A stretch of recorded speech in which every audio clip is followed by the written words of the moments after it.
The TNT stands for Trowbridge and Tolliver, or Tolliver and Trowbridge. I don't know if we ever established who was first, but we were as one. That was it. The TNT Entertainment, we were going to be dynamite.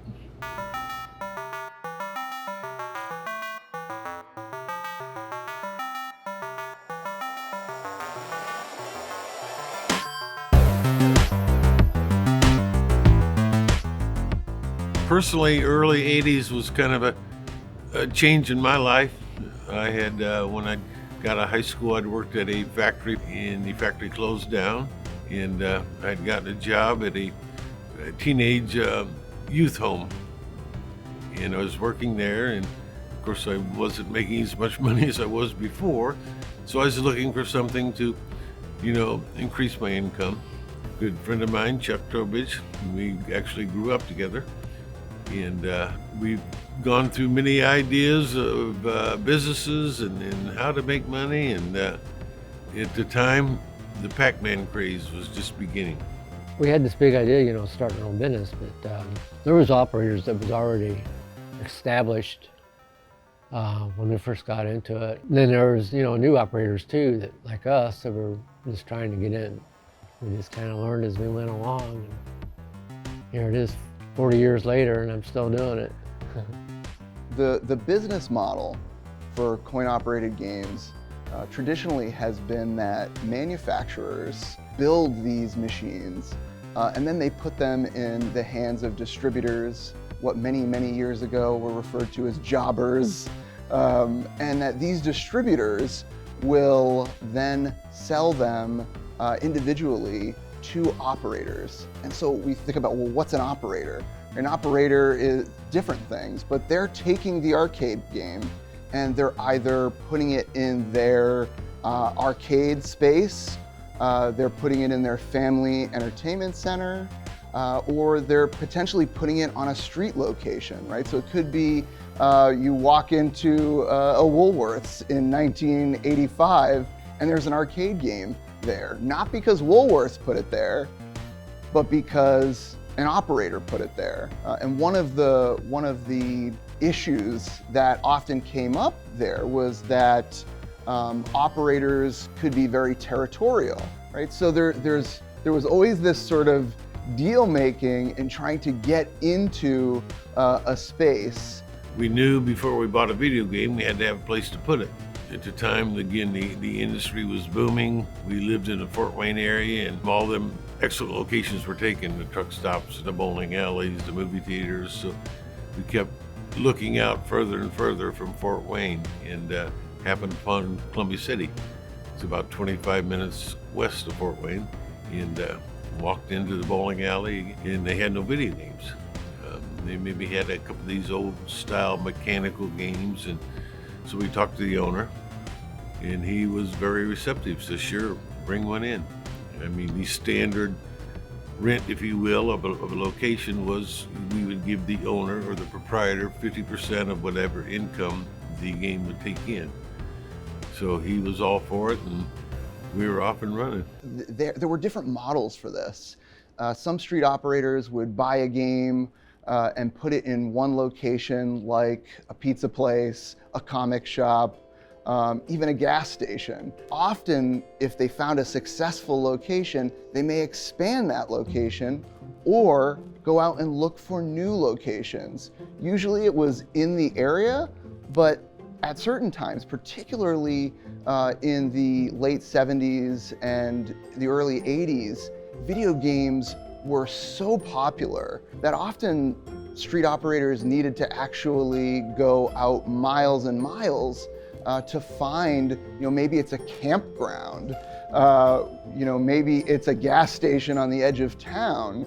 But in all these cases, these were really, building a sort of diverse portfolio, if you will, of locations so that street operators could hopefully reap the benefits. As an operator, you almost had to keep growing, is either grow or perish. For example, if we had two games in here and one became less popular, well, it's time to move it out. Well, where are you going to move it out? You got to find another location. and buy another machine. So really, for the first several years, all our profit we reinvested in our growth, in buying new games and in getting new locations. And, unfortunately, along with that, our responsibilities and obligations grew. We were both working full-time jobs at the time, and so it was quite taxing. We just kept looking for different locations, and it seemed like all locations we had at first were just locations that nobody else wanted, little restaurants, and then our biggest break then was getting the truck stop in Columbia City. Truck stops, particularly the one in town here, it was kind of the hangout for kids. It's the only place open late at night to go get something to eat. Not only that, you had all the truckers stopping in and, wanting to kill time, so that was kind of a natural. Yeah, there's so many people going through them at that time, and open 24 hours a day, and they made, decent money, and was able to put a lot of new equipment in them all the time. Well, the industry changed over the years, and actually in a relatively quick time. As I said, the graphics kept improving, and then they came out with a laser disc game, where really, it's like you're watching a cartoon, and that became very popular. Unfortunately, it became very service-wise troubling. They would break down constantly, constant repair. But as operators, we had to keep up.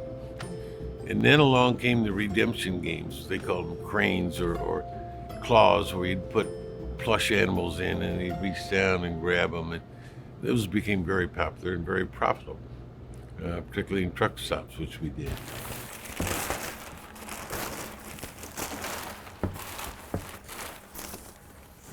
Characters like this, Tweety. So there's some people that want to play for stuff like that, and there was a couple guys at the truck stop there in Fort Wayne that they were collecting monkeys. So if I get a monkey, I put it in a real hard spot, and they'd work at digging it out, and this went on for about a year, and they finally burned out. But I'm going to go up here and check my collection out and see if I can find a Smurf.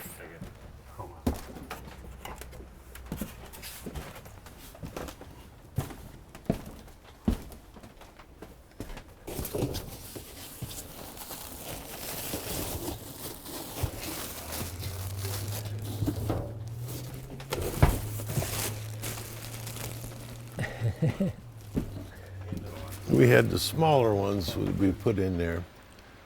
They're a little bit easier to grab. Then we put these big ones in there too. And people would spend a lot of money trying to get the big ones. Somebody'd always only put one or two in each machine, and somebody'd always get it. But we'd see empty rolls of quarters on the ground and them trying it. And yeah, these guys in the Smurf, we made a lot of money off of them. I remember going into bowling alleys and filming these little kids that surround you. I'd be tossing some animals as I'm backing out there. And again, that was the key to being an operator. You always had to keep it fresh. Things are going to die out. And before the overall business dies out, people quit coming, you need to bring in something new. So generally, the hot new games we put in the best locations, the truck stops, the bowling alleys. And we kind of filter down till we got maybe to the laundromats, where we're going to make $40 a week on a game no matter what it was, because people's drying only took so long. You're talking about the ups and downs. Definitely when I got in '81, it was an up business. Pac-Man was the most popular, and this Pac came out shortly after I got in it. And there was Centipede. They were just flooding the market with all kinds of different games. We called them one-week wonders. And you put them in location, and they do really great, and then they just die off. It's super crazy, And there were sometimes we got burnt. We could put a game in a place and see how good it did, for the first couple of weeks, and go out and buy another one.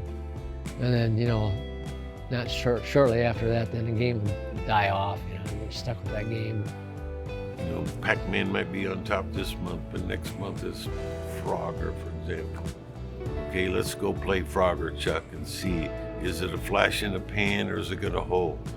I mean, is the game strategy just repeatedly getting quicker, or are there new graphics, you know, that type of thing. We watch kids play it, you know, look at their excitement level. You know, did they reach for the next quarter real quick when it's game over? Those type of things. But a lot of it just playing it. He'd say, you know, this is a good game. We should get this one. And, you know, we had fun doing it. It was fun, you know. You know, we really kind of come to a joint decision. I think Chuck, one thing he brought to the table was his organizational skills. We just keep track of everything, and he was excellent with that. I was maybe more creative, I guess, or maybe my imagination was bigger because I was a bigger kid. I don't know. I could see where the video game business wasn't going to sustain its own.